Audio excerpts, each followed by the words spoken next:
مرحبا بینێرن هێژە د بەرنمەیەک دناڵێن نووسە دیسا بەهاورانە بینێرن هێژە براسیژی هەن دەم هەن یاژی هەن ڕەوش هەنەک و گەلێکی گرینگە یەک ژوان ژێ مێژن مەسەلا هنەری یاژێ مێژن ئەدەبیە شخوات دجواکن و ئیدعاە وانە و خەژنوو ئاوا بکە یاژی خۆ مۆدەرن بکە یاژی خەژنووێ ساز بکە هەبن هەن ئامورن و گەلێکی گرینگ هەنە دەبێ وام کار بینن وەکی میناک گوان بێژن ڕەوشە کوردستانê çiş aliyê siyasî û çiş aliyê şer û çiş aliyê polîtîk ve çiş aliyê hunerî ve wexta gom didim ber çavê xwe em bêjin Kurd di rojhilata navîn de di roja îro de ji sê alî çar aliya ve jî êg û min ji mart em bêjin ser ketin di mesela hunerî de got ew bi serketin çê nebe êdin bi rastî jî wê qels bimîne wê lawaz bimîne û biya min serketî nayê hesibandin ji ber got mesela şer û çekdarî û di wî warî de tu qadekê wekî ax tu diparêze em bêjin aliyê polîtîk tu hin çeperan hin deveran zef dikî ya jî em bêjin ji aliyê hunerî ve wexta gu em lê binerin aliyê hunerî tu dikeve dilê însana tu dikeve dilê civakê wê wextê got tu di aliyê hunerî de bi ser bikevî çi dibe ew her sê aliyên din got tu bi ser ketiyê tu perçîn dikî tu xurtir dikî ji ber vê yekê jî îro yani em ê hinekî ser wê jî biaxivin mêvanekî min ê gelekî hêja heye û baş dizanin Kurd ji wî jî hez dikin ji dengê wî jî hez dikin ji stranê wî jî hez dikin nemaze bi taybetî jî nifşê nû gelekî jê hez dikin û ez wê jî zêde di miraqê nehêlim mêvanê min ê îro ê bernameya lênûskê mem ararate mem xêratî gelek savî spas dikim ji bo gotinê wê xweşî mala we ava be ji bo ku ez dawet jî kirim bi rastî ev duyemîn e ku bernameyek wisa ez tevlê dibim ji hemû xebatkerê jiyan tî dilgermiya wan re spas dikim bi rastî we bi mijarê xwe jî vekirim mijara hunerê yanî ez beşdarî wan gotinan jî dibim her wa dixwazim çend heb gotinê de jî li ser zêde bikim li gor fikra min huner ji ber çi dema huner pêş nekeve di civakê de ew ê timkeyên bimîne loma em hinek zimanê matematîkê bêjin dema tu du cara du tu çar bipejirînî heta dawî tu çar bipejirînê tê ji xwe re çar dîwaran biafirînî yani ew du cara du dike çar ji te re dibe çar heb dîwar loma ji sedî sed ev ne rast e jî yani awayî felsefîk ne rast e gelek hawayî ne rast e yani ji sedî nod û neh nokta neh rast e lê belê ji sedî 0.1 ne rast e ev jî tê vê wateyê ku bi rastî rastbûna vê ya ne ji sedî sed e lê belê ev her wiha derfetekê ji bo mirovahiyê çima derfeteke bi rastî ji sedî sed çar ba jiyan ew ê gelekî nexweş biya loma hemû tişt wê eşkere biya rê hemû wê hatiba meşandin yani rêyê ku nû tu tê de bimeşe wê neba ew ji wî sedî 0.1 rêyek gelek balkêş e li gorî min hemûn û bûn di wê dirê de ye ji ber vê yekê jî li ba min weke kesekî bi hunerê re eleqedar dimin dikarim bêjim gelek cara ew 0.1 ji wî nod û nehî gelek girîngtir tê bimin gelek tiştî serobinî hev dikin wisa helbet derfeta destpêkek nûh dide mirov ev jî tiştkî mucîzeyeke bi rastî yani ev mucîze ji hêla afirîner hatiye dayîn em hemû jî vê meraq dikin yani vêya nayê wê matewê ku ez dibêjim ku bersiva vêya min dîtiye na bi rastî ez jî bersivayê nizanim lê digerim huner ji ber vê yekê pir giring e huner ew dera ku zanist nikare gazî bike gazî wir dike gazî hest dike gazî wir dike gazî cê ku zanist û teknolojî nagihêje gazî wir dike bang li wir dike ji ber vê yekê huner pir giring e bi rastî jî dema huner pêş neketibe li deverekê ew tiştên aneka we ji mar hemû pêş diketibe jî nigekî gelekî mezin û kêm be yani او شهرستانی بگومان اوی قوب با یعنی و نگه کی و کیم با نگه کی گله کی گرن و ده عرض هجک هری بچوک داو پیکانه کو سروبن ببه جبر وی کی جبراستی هنر گل کی گرنگه دما تو به چاوی زانسته کی پوزیتیویست بیجه تو لی مزه تو کاره هنر وقت دره وقت مزن جین شیرو بکه براستی افجی پیکانه یعنی تو و ماتماتیکا حشک تو بفکره تو کار بیجه هنر چیه دره وقت مزنه یعنی تو کار بیا بیجه لبره براستی چی دبه براوه دره وقت مزن جیبه او درو جمال حوجه یعنی چونکی او درو در فتک مزن ددمه در فتا دسپیک کنو جنو و دسپیکرنی گر او 0.1 تنبیا همه تشتوی کم با یعنی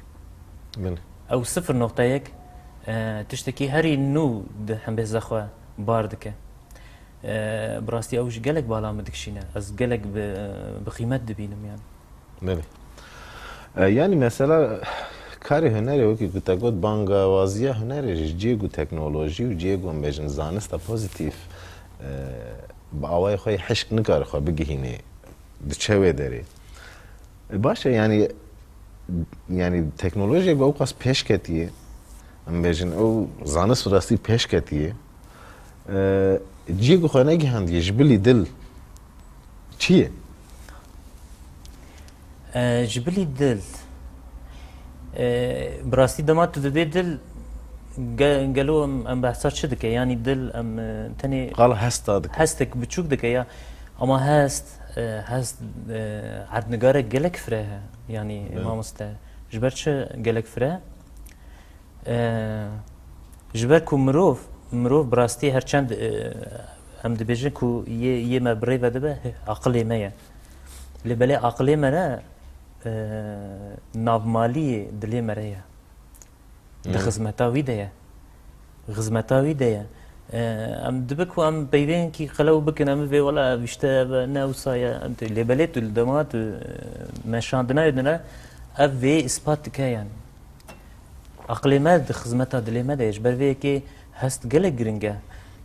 وبالا خدابي از باورم بالا وش كشاند به قلق شر قلق ناكوكي نجبر جدابونا فكرة جبر جدابونا هستاي من شريك قالك مازنش جبر بيكي در نكت ياما ام قالك جرا بناف دكان بيجيكو بوليتيكا كاري استراتيجية كاري فكرية حتى دركي راسته بيقومان راسته لبري دبيكو مرة بيا ببينا بوليتيكا جي جهستان نا إيزولية يعني بيقومان يعني بوليتيكا نچاركو هستي مروفا هستي جواك يعني يك مروفا لبرچا بغير شو حتى انا وصابو يعني جهل بجارتنا بغير حتى امور الديمقراطيه حمي يعني ينا ديمقراطيه جي حتى مونارشيه جي كيا هري باقل رياكسيونا تبع خو برچا دغري يعني نچاره بغير لما بريفا بريت تشتكي وصايا نتاني كيا جواكي بريفا دبا جواك جي كيا بريفا دبا افتشتكي دواليه نتشتكي دفي خالد دفي نقطه ده جهه هنرمند يجي جهه كس يعني وك هنرمند ده جواكي ده چيه يجي رولاوي چيه رستاوي چيه از هنرمند وسا دبينم الجور فكره من هنرمند او كسي ويتشتي نور علاقه دار دبا وي 0.1 ماني يعني جدر في واشار ديوارنا جدر في صد نود نهيكو دو جاره دو چاره بله دو جاره دو چاره افش خوي هاتيه كشكرن راسته اشتدي نود نه راستش يعني نود نه نقطه نه هنرمند كسي مارجينال جواكي براستي جبو مارجينال بونه هاجر يعني افليجرين بوي اواي قال افليجرين اوي مارجينال بك امرو فيليجرين كار بمارجينالتي وكمان مارجينالتي شروب بكراسته يعني الجور فكره من هنرمند تشتنو نجر تشتي هناك استاتيك براستي هناك ليجرينا بلندبوني تکاری بیش لگرینا بچک حقیقتش راستیجی تکاری بی روا حقیقت و راستیجی به هر آوایی دکاری بیش رو بکرین گوری فکرام و داخوازه هزک آفرینر يعني نهزك دستلات دار نهزك دستلات دار هزك آفرینر گیان تشکی وسایه لگور فکرام گیان کنگی درد که ولی گیان دما استتیک هز و تا دما دگیجه هف گیان درد که ولی لبلی گیان نه هر سی تشتنیه هین زیده تره همه مروف دکاره بیا بیجه دما هر سی دگیجه هف گیان درد که ولی او مروفی کو قد علاقه بهنر جیرتنه به دما هر سی تشتگی هف اوی بالا ویجو بکشینه چونکی امروفن بهشت و دوجه همه هف پاره هیا براستی ام الهمان دنیا دجی پرسکریکی ما دشبه هف ایشه ما دشبه هف هرچند نیک دشبه هف ام دگلگ مجارده هف پاره لو ما مالا ما یک ام سروی روکاله وی دنیای دشین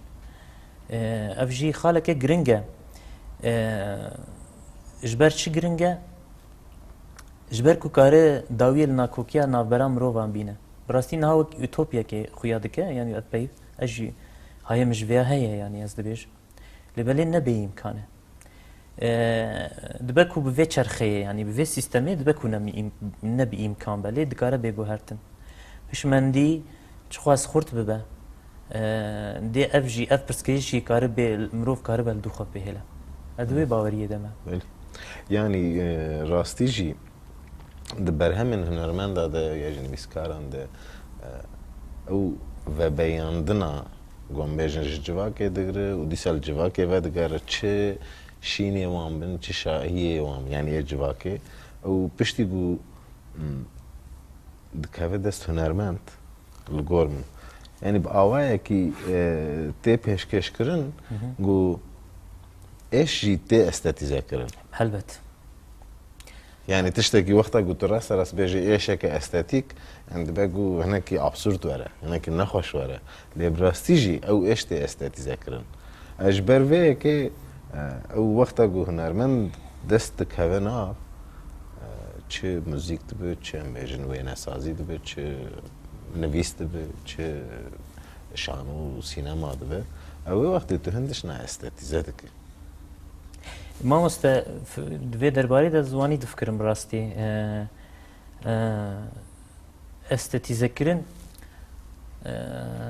از شاوش تره بیجم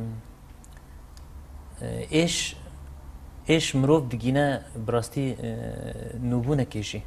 جبو هر مروفی ایش بچک حوجه جبو کد ناف لگرینی هلبت جخوا نپیکانه کو ام ایشا ایزوله بجین یعنی ایش دجیانا متنه به او مروفی هری دوله منشی او مروفی هری بدوجی او مروفی هری خودی ستاتویک بلندجی ایش اوی جیاناوی دهبه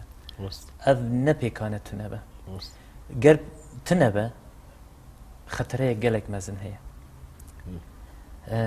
چما خطره گلک مزن هیا لو ما جیان تشکی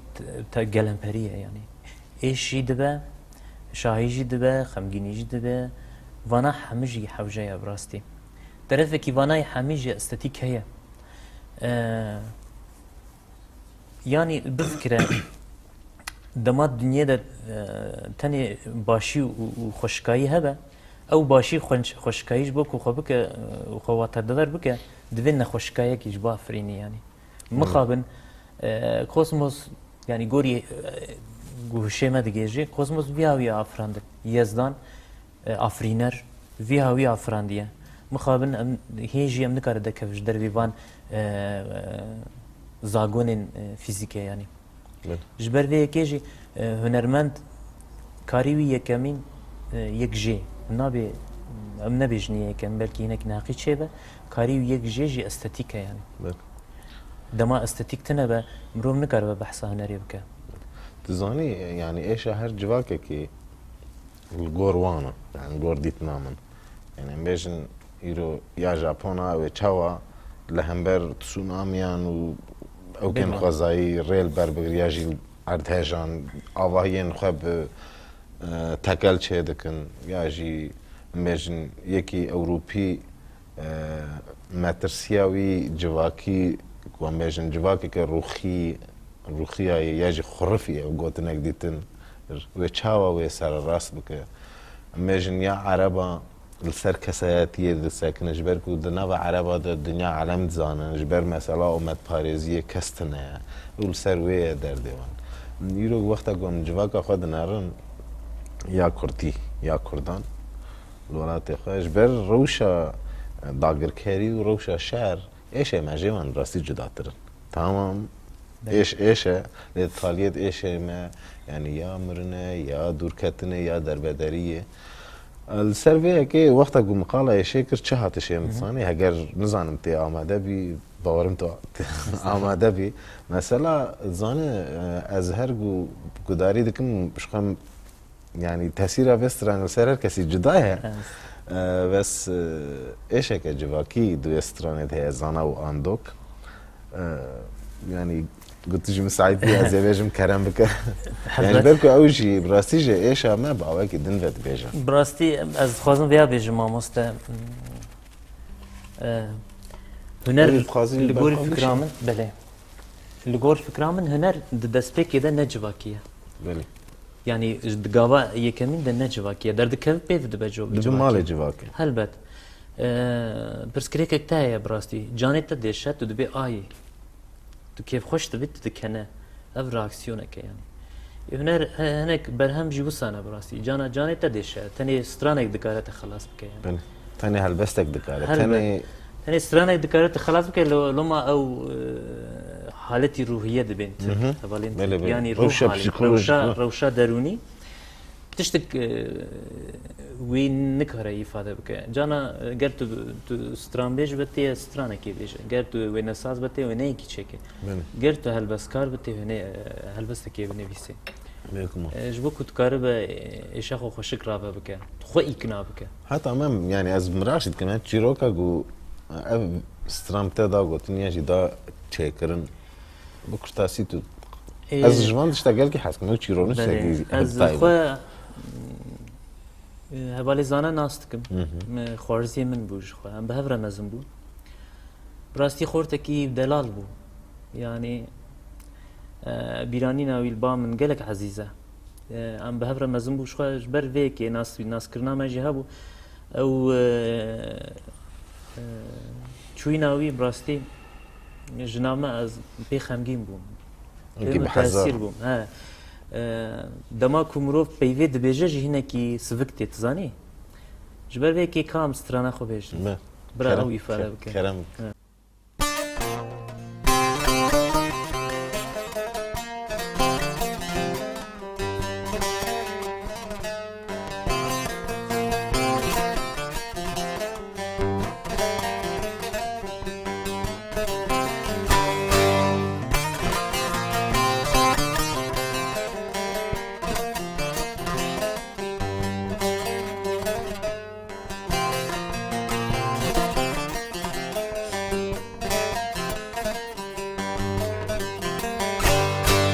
شب ستکلاسیمان دلر زبایی اشتیایا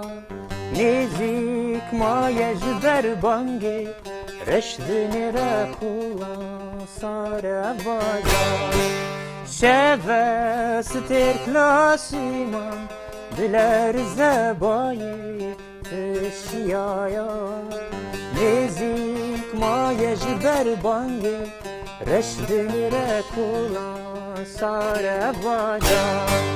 زانا ره حوالی غاندو نبی شخصایی بازی زنارا خواهو دی جوانایی در آبن حوالی نیار کنیا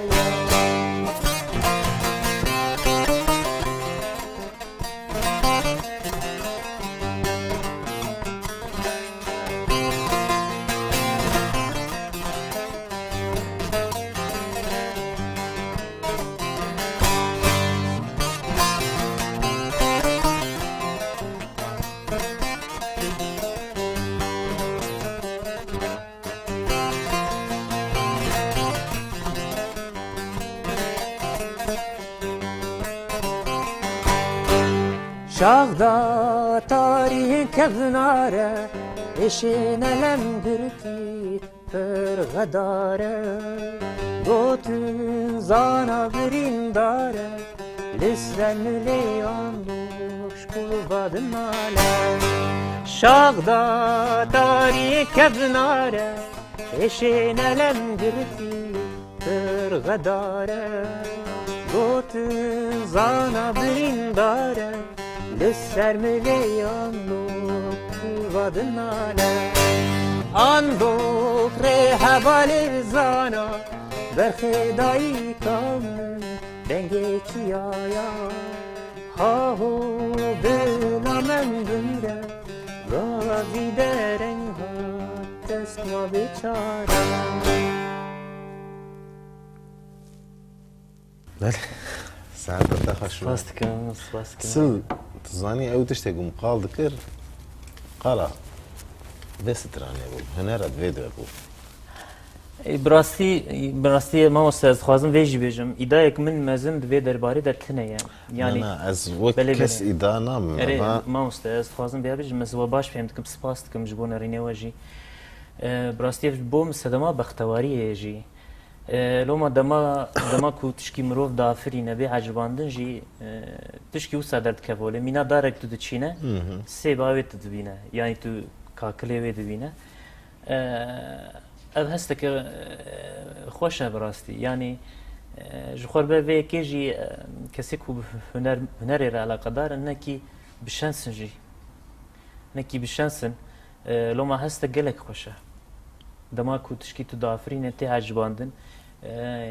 yê ku mîna ku kesek êşa te hevpar bike mîna kesek ku şahiya te jî hevpar bike loma dema şahî tê hevparkirin mezin dibe lê êş tê hevparkirin êş biçûk dibe ev tişkî erênî ye bi rastî mala hemû guhdarvana ava be ji bo me şeref e yanî ez bextewarim jî aslında min bawekî din من بگوتا یعنی شبکه دن نیلی نه رو دسری ده وقتا کم گو هنر مثلا میجن شورش و برخوادان و تکوشین ده نواجیانه ده نبتنه باوی سیاسی فلان قطمه نواجیانه ده هنر خودگیهین هست انسانه خودگیهین دل انسانه و وام به تمامی دخل نوا جیانا جواکی تشتێک من قال دکر yani yek berhemin hunerî jê vî rengî ye mesela min ew bû yani ne wekî şexs belê loma li Kurdistanê ne tenê zanayek heye mixabin êşê gelek zanayan gelek andokan heye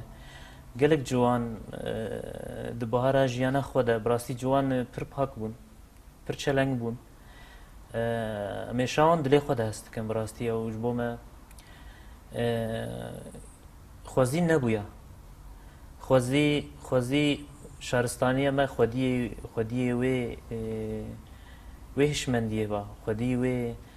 و فراسته با کو ایشه و صدر نخسته اوله متن ایشه اوینداری بکشانده متن ایشین شخصی بکشانده ایشین شخصی حقی ما هی امان ایشا جی بکشینه او جی پیروزم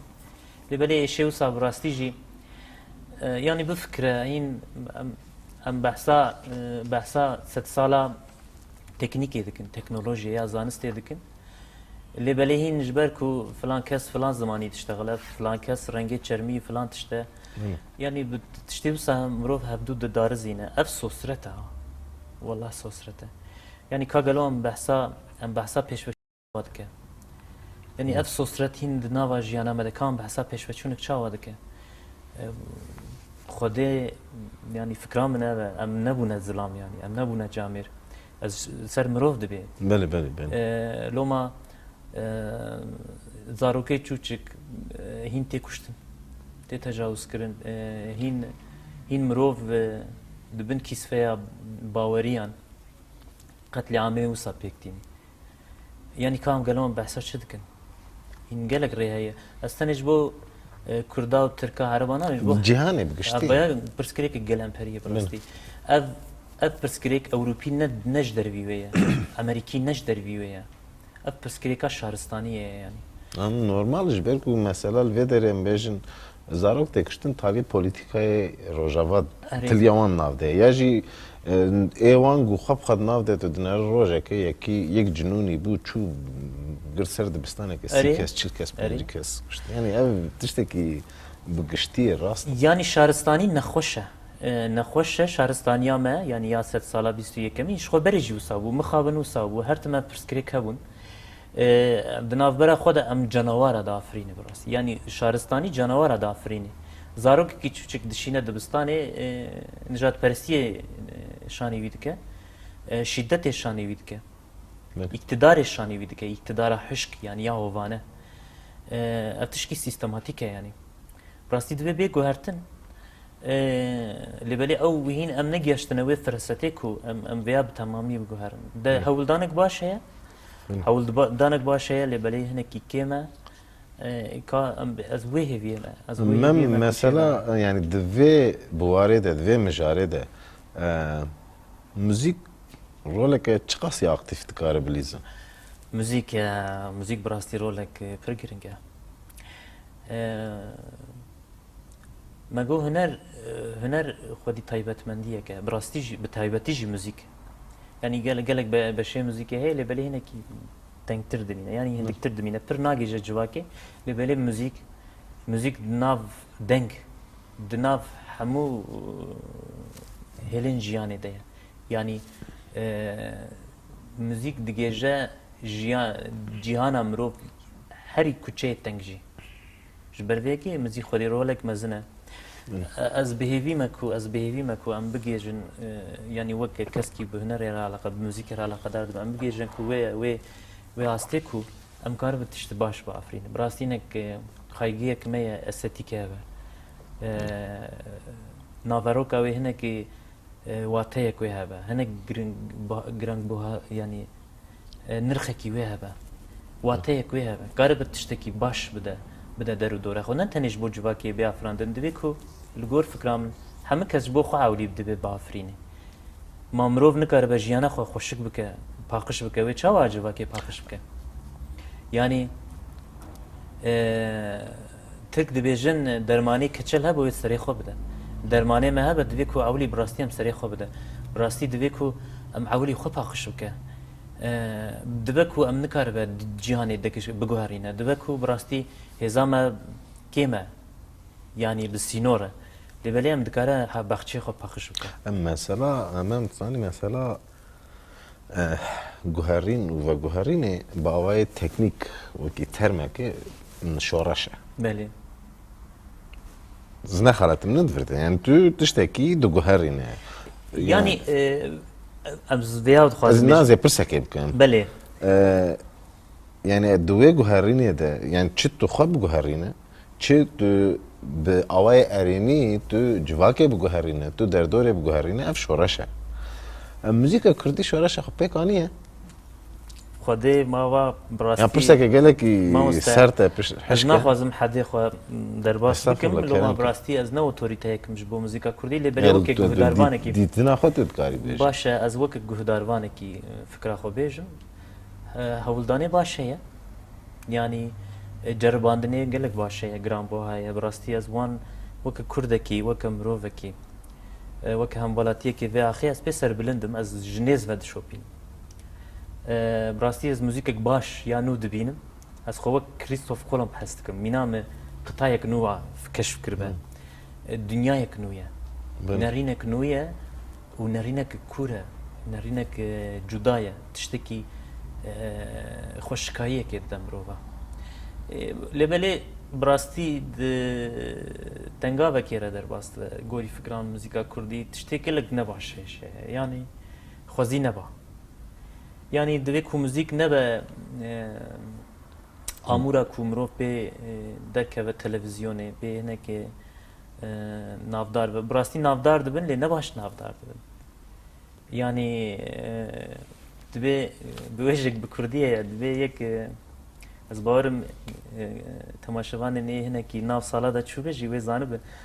ji ber ku hinek derefekî wê nexweş e zênekî nerm biku bêjim dibêje ku جاکی یک گوتیه گلو خالو از چا بدن کبم گوتیه هر جرن گماری بکه یعنی مرد ناف کد جی براستی مرد جرن خوشک بکه مرد ناف کد من نه گماری بکه ناف داربونه کبه دوی کو مرد کاره به باره و هل گری لو ما باره ناف داربونه جی هیا کس کو نکاره به هل گری براستی و خواندا بکه یعنی چا وندا اوی وندا ببه اوی وندا ببه اوی شاشواز ببه اشیویه بهتر ببه يعني اوج ويرا ببا جزايك مازن بله جبر فيك دوی مروف حمتش تقولي فكرام يعني قد نبا از خوازم مسابقم از حمتش تي عولي خوازم در و دورا خوش بكم باخش بكم سر راس بكم إدايك مني كو از جبو حم كسي تشكي مسابقم جيتنا يا براستي از خوك خلاص كارك يعني خورتارجيك يجي نابينم اما گر بچکک جیبه یعنی بچک جیبه گر کارب تشنا سر راست بکم من کی خوشکتر بکم اج بوی من بختواری گلگ مزنه براستی لوما کس کی کون کار بخو بگوهرینه از نباورم کار بتشکیدم بگوهرینه بیام جدید روحی هنرمندك يجي قالك متوازي استغفر ما مست از دیجی بدین دینم زمان براستی یعنی سپاس کم جبون ریناوه که ونوك متوازي بوني دبك وشيروبك از بيا وك دبي مروف خو هنك زانبه يعني از زانمكو از مروفكي نمروفي هري باشم نمروفي هري بدو دبيكو مروف فرخو نخابيني لو مروفكي جريزي يعني مينا همولاتيه كي جريزي بله بله دبكو تايبت منديك من هبا وجي از بشانسم لو ما بنري را علاقه دارم بله از تشتی خوشک دگرم تشتی باش پاخش دگرم براستی ها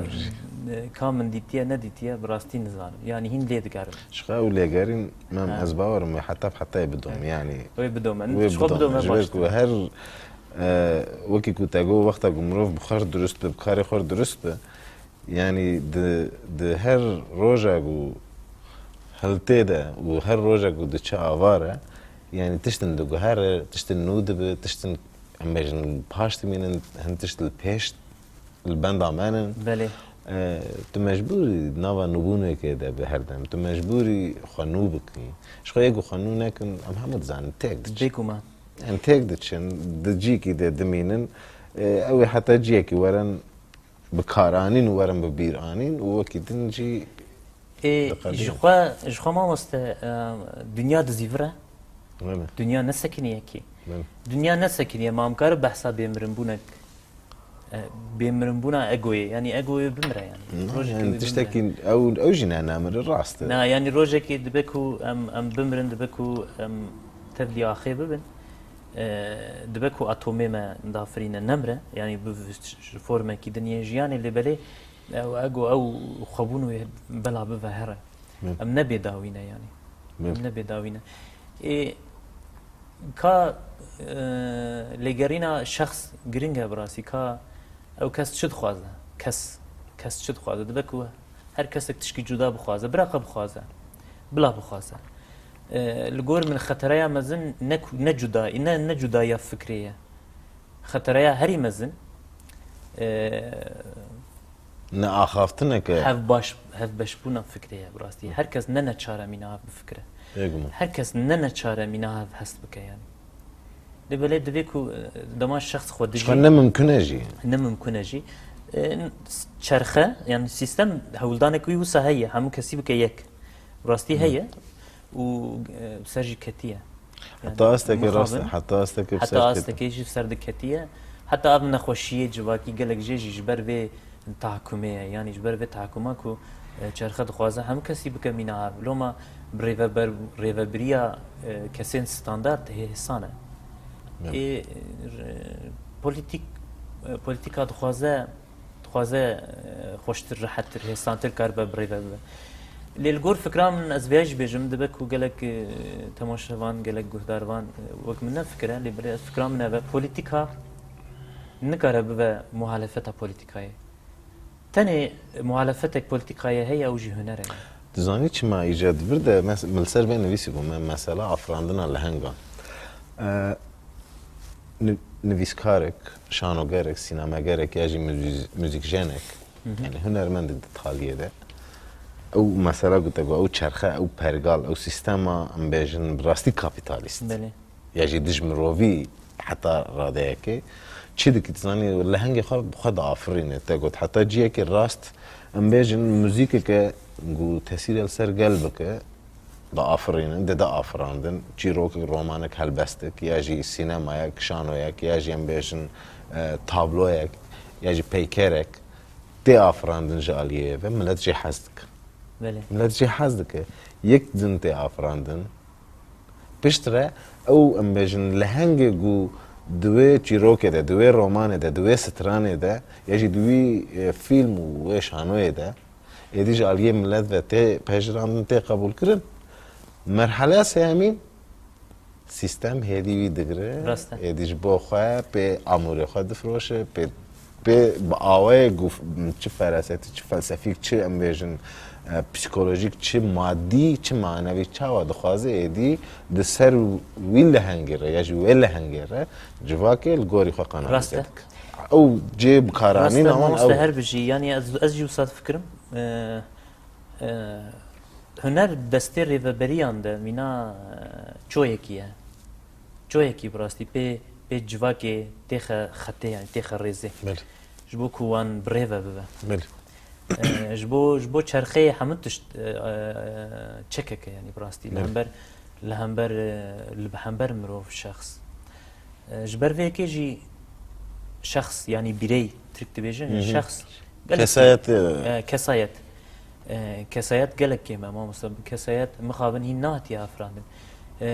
قال حب جرباندن يجبو كسايات بوني هي لغور فكره من كسايات هي تنيا از وسات فكرم جواكش كسايات ابيك ناي جواكا يرو مخابنش كسايات ابيك ناتي يعني كس دربه معنا كس او كسيكو جواك راساتنا افراندن نسا جواك هاتنا افراندن يا جيم بيجن بقوتنا اسلامي امت هاتي افراندن يا جي بقوتنا او كاروشه جواكا كردا عشير هنا كس ناتي افراندن دماكو دسبيكي دم مروف دوسا جواك كس با افراندا يعني هر كسي خو با افراندا براستي جواك وينك تندرست با يعني ایرو تو درد که براست تایبتی جد روجلات ناوین ده وقت که لعراقی گوری من بهسته براستی برای مینا شارژی چینه ده گوری از قد نشوم یه لبلی گلک دهات گوتن از خوازم بیجم تا وینه صدام حسین العردیبی تا دوی تراشتای ماچ کرا یا ایش تراشتای دانیا مینا تو رایج نام رایج قرآنی یا جیه بشار اسد که چه بو سوریه عراق چه بو یعنی چه بو يعني فاجعه مزن چه نبو اف جبويتشي او كسنا جبويتشي جانم هيرسي دبي جبويتشي كس دنگي خونه كر جبوش نگو اف نراسته براستي جواك نخو نگيشتي خودي يعني نگيشتي استكوسا نه نخودي هيش منديك بفيرنگيه مخابن نوسا خوزي وصابه شارستانی تشتوی ارینی شارستانی حتی نال سر ملی چند همروان هاتی افراندن یعنی چند همرو براستی هندک نمرو نپرن یعنی هینم لسر فکرین پولیتیکایا ما روج یعنی ایرو ست سال 21 کمین سر قال سر فکری آریستونه سر فکری دم و فیلسوفین وسانه مینا تامس مور مینا ماکیاولی تو بالا خود ده یک و هری راست گوتیه جی همو کجوانا دبیجن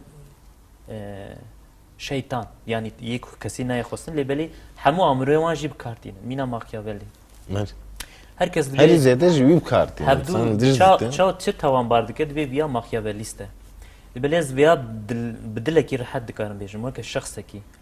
وکه همولاتیه که اسکارم دلکی راحت بیجن مکیم پولیتیک وان دیه جي ماكيافيلي هندكتر ماكيافيلي يا جي دورن جي هندكتر ماكيافيليست ماكيافيلي بقاسي بوليتيكواني فيسر دمي نه ماكيافيليست بو براستي ازو سنا فكرم از لسر ماكيافيلي ناخيك مزن دبين براستي ماكيافيلي مروفكي قالك بالكيش وقالك قالك بنرخبو يعني هيجي وسهله بام روشن بيركي قالك بنرخ لوما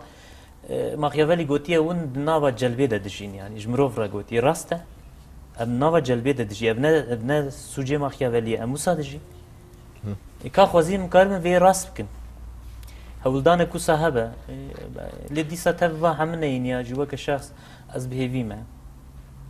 يعني لقرينا ما ودوم بك شخو خلاص بجياني جي خلاص بدي مروه فيها خوش بباريزه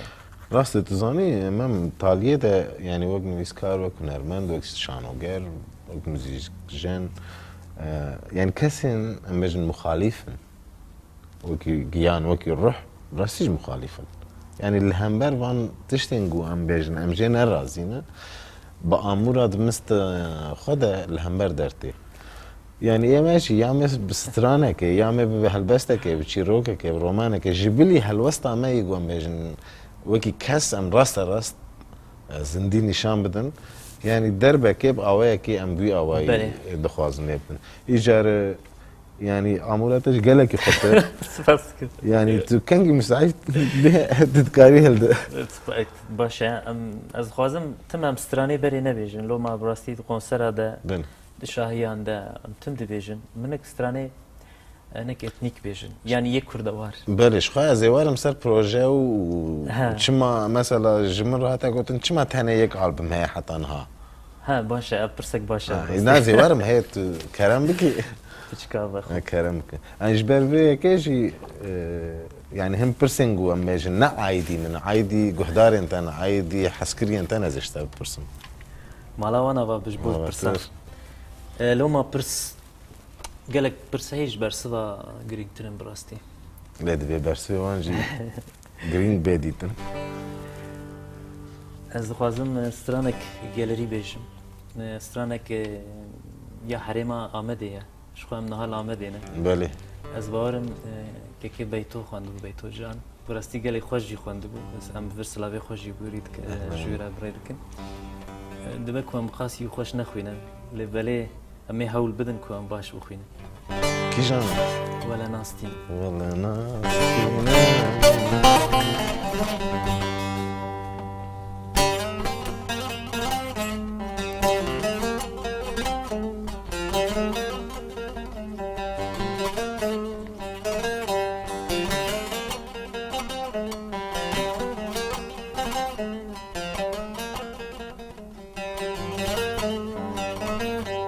ولا ناستين بلا ناستين ولا ناستين زمان خرابو ولا ناستين بلا ناستين بلا ناستين زمان وحالو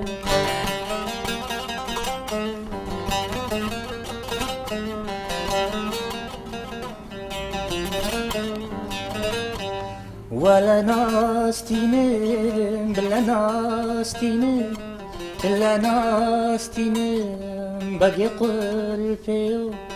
ولا ناستين بلا ناستين بلا ناستين ميري قلبي سدوسي سوا كون كرجليو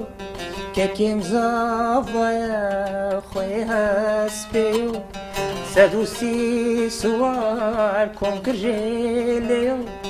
بخيم زافايا خويا سبيو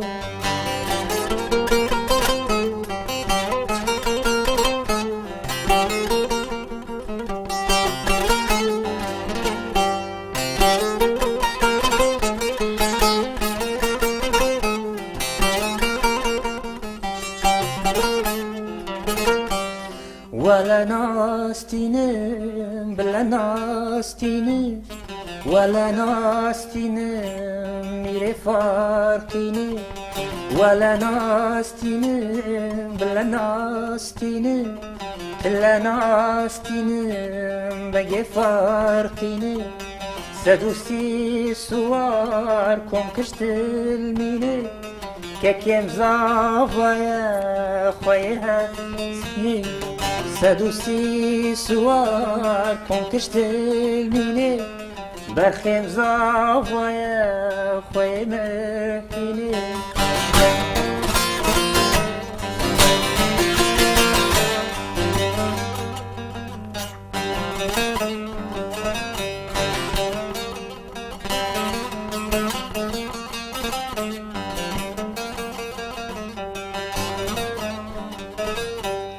ولا ناستینم بلا ناستینم بلا ناستینم بگی حزروی ولا ناستینم بلا ناستینم بلا ناستینم میره حزروی سدوسی سوار کم کل جوره که کم زاویه برسه شویه سدوسی سوار کم کل جوره برخیم زاویه برسه شویه ساعتها خوش بیم زور سپاس باش براستی من چه بجم او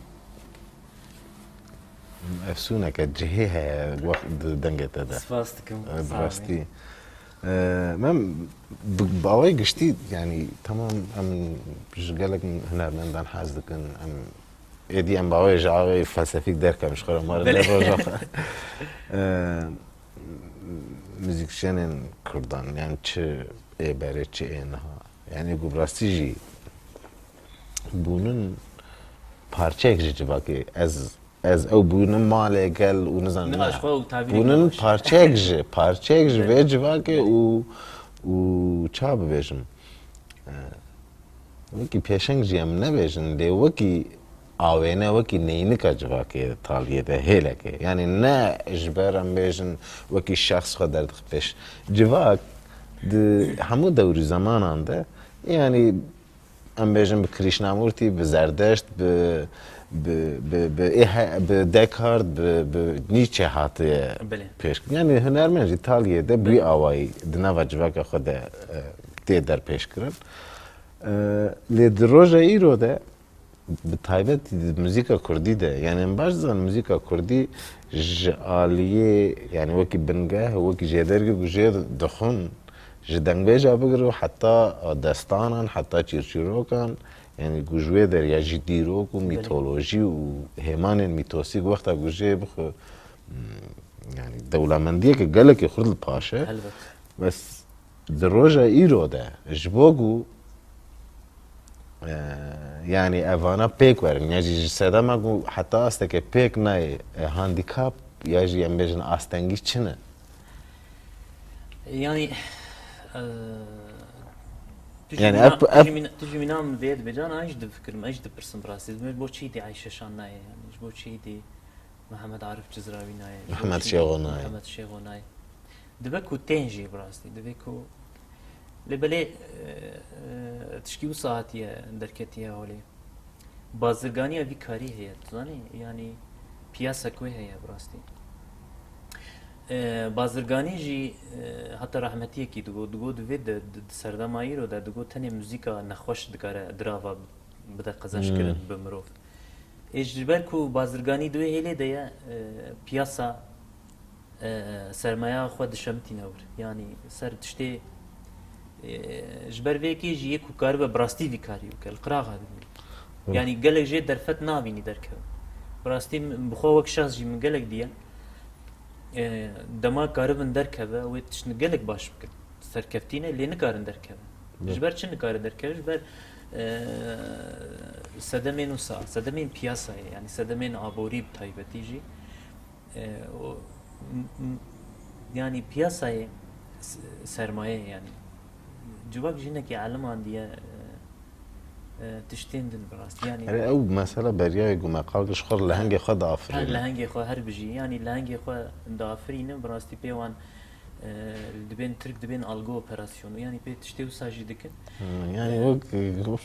يا بي هنقف ده فروتين يا بي ماست ده فروتين يا بي شكر ده فروتين مخابن شي صورت العرض قرامه ده يا مشي بيجن كيكو ما مشي بيجن خدام مشي بيجن من هاخد براستی وقت شخص وقت گهداروانه که دخوازم ویرش ما مسته گله ها استرامبیجی کو از جوان حزکم هیا براستی ایجی هیا رحمت کرن جیه دخوازم ویرش بیجم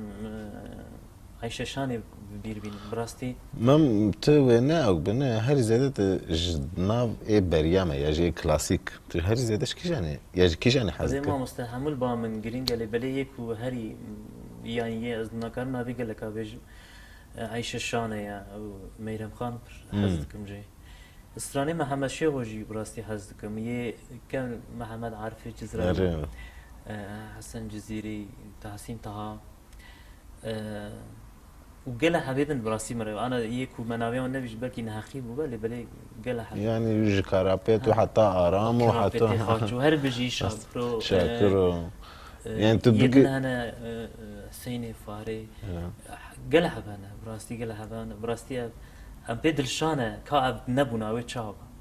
يعني أب نبونا أو جيانا ما جيانا يعني بلكي تتجنب يا اللي جبر هبونا وان لقور مام قالكي شان ام قال يعني ما استب خدي جيانا ما وي بيرنج با يعني الراس يعني جوزانا وان دو نات با تشيكرنج بها ما انتش بياز بيجم سباستكم اي شاشاني جيانا وي شخصي جي منك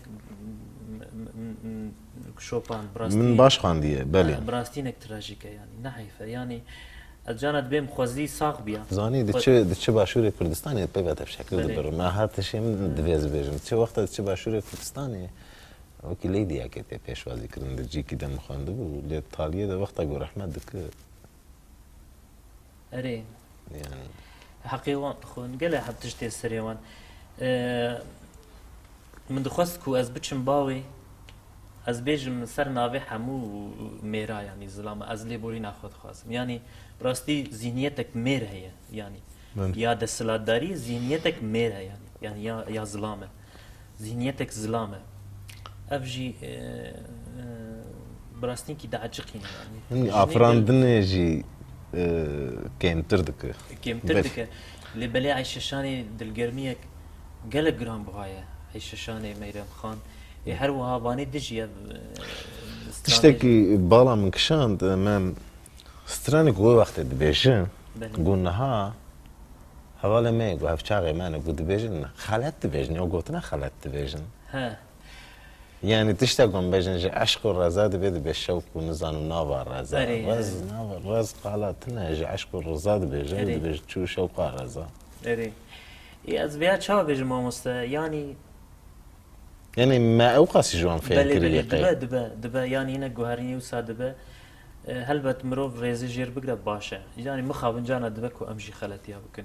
لبلي فيها نبقستيه يعني نبقستي ازي قد نبي ازي خو وسا اسكار بيجم دلقرمي دبيجم نبقستيه بقستي هلبت ناخوازه يعني رورشيه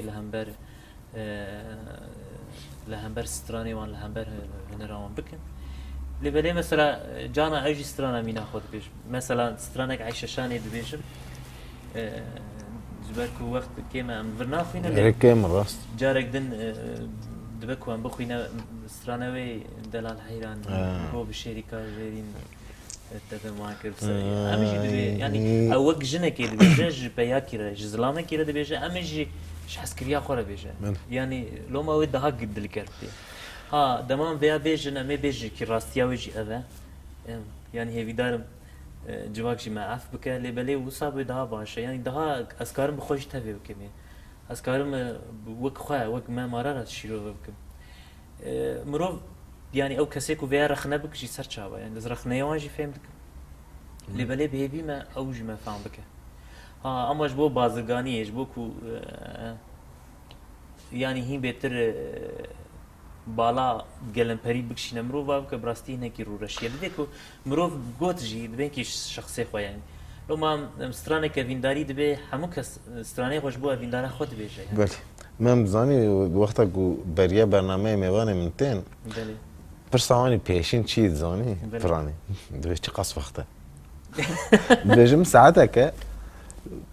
يعني ساكنا يادم والله وسع زودر بس ميزه بين 6 دقيقه معايا راستي يعني مجارج زي بس يعني از وقت برسو برسج برك وقت نماش بهيتش ما سترانك ديجي اما ستراني بقى دي نشغل برنامج يعني وكي بروجي ياجي او برساغو هداري انت براسيجي جمن وقتك مقود مم قررت ميفاني مني في حفتي وش كلمه خجر بيجي تشما ثاني البوم هي حتى انها سرچاوي بكرتاسيا ما فاندر بس براستي درکتنا منی وی پیاسایی هم بیشن بله برای بگ نخوشه لی برای وسایه وی قاضی هم بیش بسایا هوا براستی بسایا دوستی من نک زور دام یعنی مدگو کو باش کردن فکرك یعنی من وسط نبو براستی گو حیران آوام دوستا سپاس کم حتی هنک سترانه نام دخوینه وقت بوکا بارانه بله، وقت بله. ورد دلال اف سترانه گلک کبنن یعنی ساله دەستپێکا 2000 داویان نودی دە من نویساندنە وانا بله. ئیرۆ مدخوین یان ئیرۆ دەرکەتیە پێش ئیرۆ تێگۆدارکردن وانا سترانەی کەم نە بله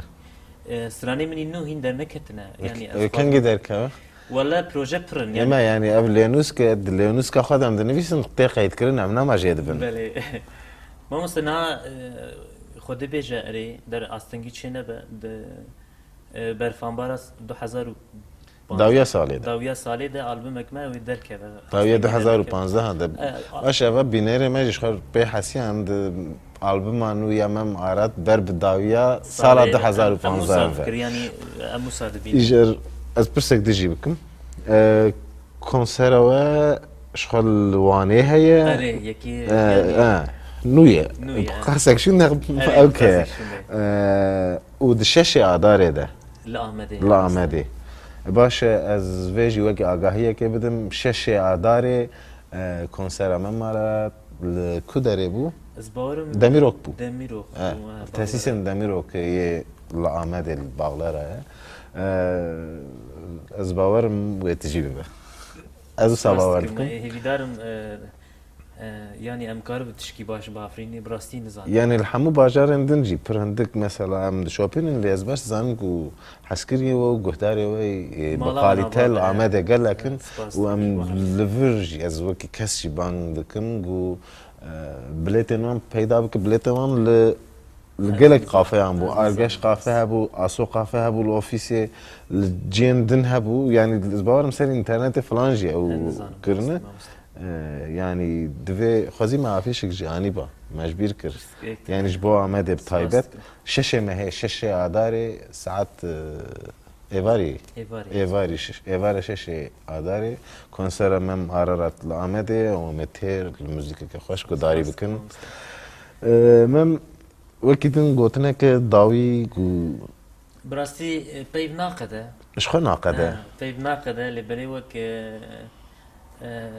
دبكو بيا عادتك امرو داويا برنامج تمني خود بيجن بله يعني مش تمني خود بيجن بر سلاوي خوش همو گهدار وانش همو دوستار حسكريا ونا حسكريا دي صادقن لو ما دبكو كسي مينا ما نفكرش ما حزنكش اموش سر شعبا هركز ننا چاره نه مجبوره كوج ما حزجي بك وق ما بفكرجي هموجي بنرخن براستي هموجي بنرخن رنگك هر یک رنگ کی وی جهان و جیانه همي رزي حق دكن يعني همج رزي حق دكن ام بيهيفير روجي خوشن كو ام بآرامي بدل صار يعني سوق عندك ترمجي ام هدو گهدار بكن ام کا كارمن ام بيكو ام راي جنداري خو ام كاربل هب گهدار بكن کا کی چد بيجا براستي درده ما هفپاره گلک جي و درمانه ما جوي هفپار به يعني ام كاربل هب گهدار بك او الدنيا خوش بي افران دنيا جبوي نفشي نوجي دنيا كنك باقشتر وي بيشتن سپاس كم جبوه جبوكو تاعم نشكن انتوهات ام زور سپاس كن ام راسي قالك كيف خوشن شخامي برنامه بسترانه تبقى دينن يعني هنتشتن وكي كوتا گوش خا گوتن داوي ليناي گوتنش گوتنه درتي و از برنامج علي خاف بقدين وتسليمي تاعك مكتب تمامي دغرا بلا بينيرن هجام في اوي هاتم بداويه برنامج كدن بالراسيس قالك كيف خوش بوم جو سر في برنامج رياجن بجم سا في برنامج ما مرارت فكر و رمان خوي دربار موزيك و جيان و فلسفه و يعني بكورتاسي دنا ساعتها كده دي وبمزيك يعني ما تكاري وتش بكره بي او حتى كوش دستماهات ما حاول دا قوام بكن وكيكم من قوت شخص ششي اداره 2015 هنده ما مرارت ميوان عمده وكي كونسر ورل درسنا و چالاكي التاسيسن دميروقي درفتي وهبه كرم بكن و روجي ام باوكي جوش و خوش ام وي موزيكا وي راسيجي قالك بقاليته داري بكن حتى برنامج كديتر بمين خوشيه ده لقال موزيكا امام وام برنامج خد خدين بي اوي بحفده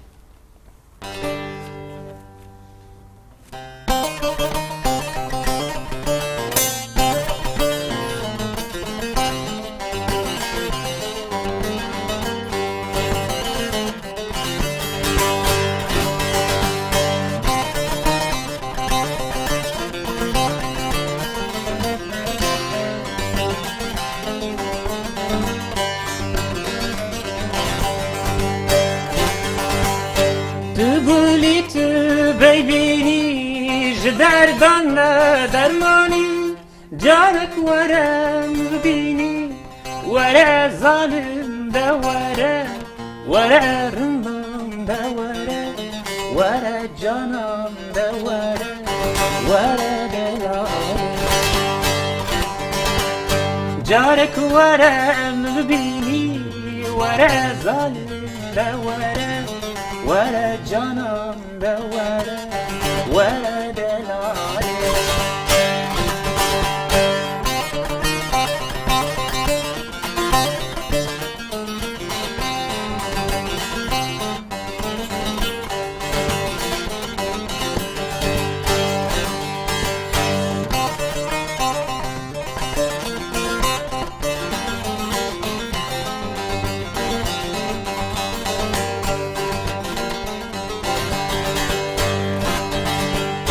دبشرة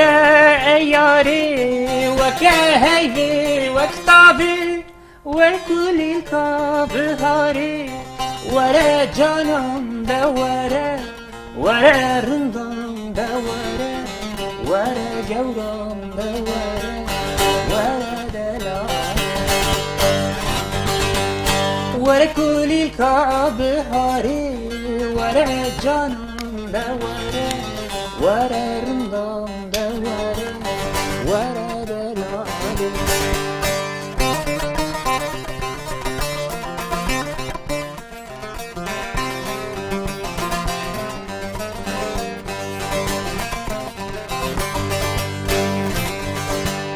تو ای حیوان چردا تو ای کارا غزالا من نهلت في حالا